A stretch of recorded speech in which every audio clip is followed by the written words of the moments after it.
By the way, you may have seen that I recently launched a Snapchat account. I love it. I love it. Those messages disappear all by themselves.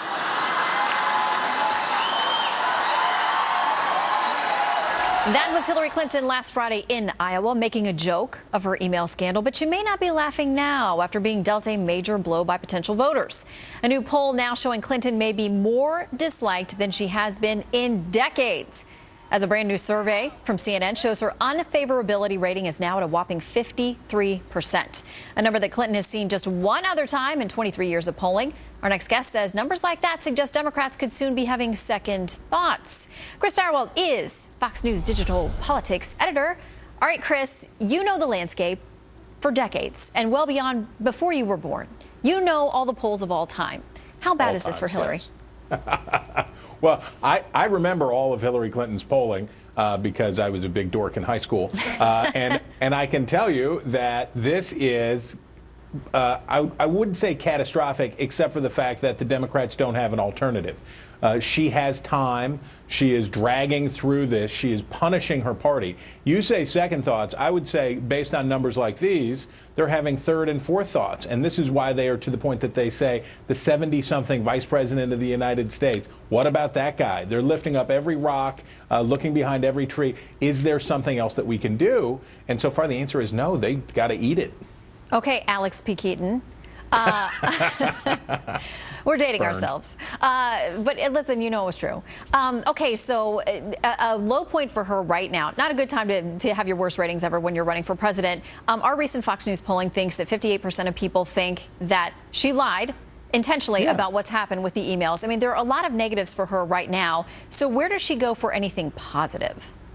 Well, look, there's not going to be anything positive for a little while because she made a choice. She made a calculated decision. She made a decision in 2009 that she was going to have this homebrew email disaster, and she decided that the privacy was worth the risk. Then, busted on it, she made another decision which has proved very fateful, which was total brazen. Wipe the server. You all can just go away. We don't care.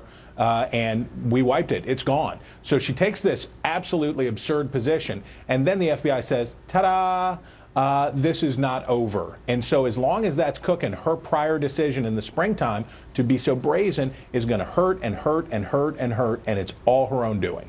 Okay, well, that leads us now to self-described Democratic socialist, Vermont Senator Bernie Sanders, turning out crowds of almost 30,000 people.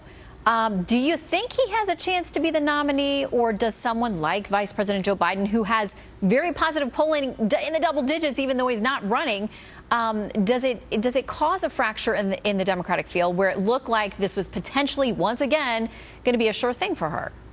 So Quinnipiac University, which has quite a fine polling institute, did a swing state survey, Florida, Ohio, Pennsylvania, and they said, who do you trust?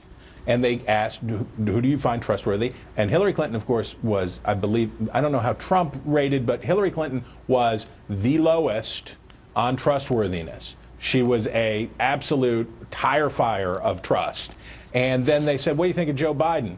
Joe Biden was twice as good. He doubled her up.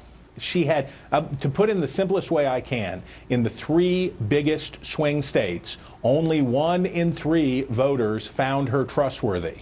And what that says to Joe Biden, who was twice as good, is why not? I got nothing else going on. Rock and roll it. Do you think he gets in? What does your gut say, knowing all you know about the political world, past, present, and maybe future? What do you think? Well, my gut says milkshakes are delicious, but it also says that Joe Biden is not crazy. He has run for president twice before. The consequences of a loss aren't just that he would have a third loss, but also he would miss out on the brief window of making a lot of do-re-mi that he needs. He's got a family to think about. He is not a rich guy. I think that pushes heavily against running. But at the same time, if there's anything that Joe Biden has ever been, it is a guy who's willing to grip it and rip it. So I will say I lean towards not, but I also say he made Biden this sucker. And by the way, milkshakes are also the reason we have guts. Chris. This is accurate. Thank you very much. Have a great weekend. You too.